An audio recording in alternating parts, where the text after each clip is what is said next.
Naging biktima po ba ng paninirang puri kayo? Yung tipong kapitbahay na walang ginagawa kundi pagchismisan po ang buhay ninyo o mga kaklase o kaopisina po ninyo na pasikretong sinisiraan pala kayo sa mga kaklase o sa mga kasamahan nyo sa trabaho.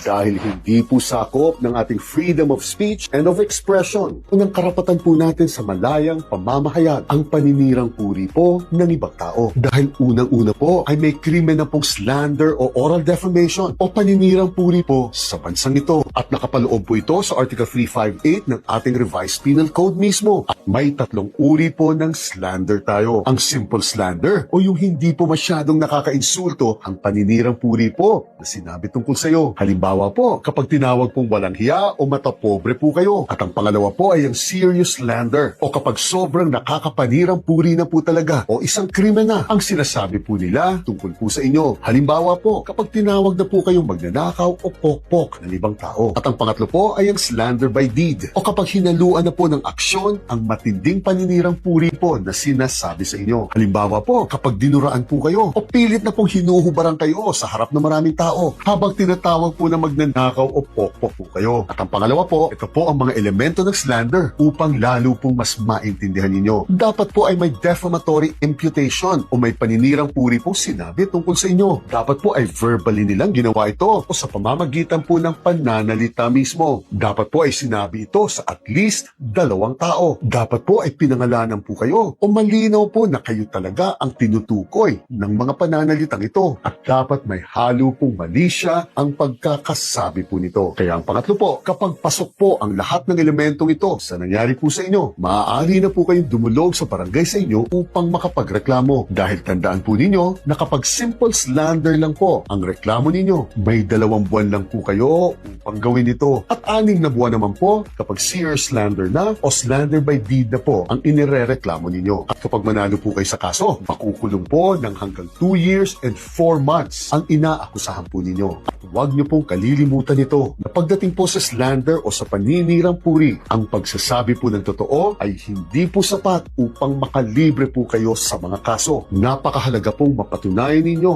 na wala pong halong malisya ang pagkakasabi po ninyo. Kaya mag-ingat po tayo mga kajiko dahil ang karapatan po natin sa malayang pamamahayag ay hindi po absolute ito. Gine.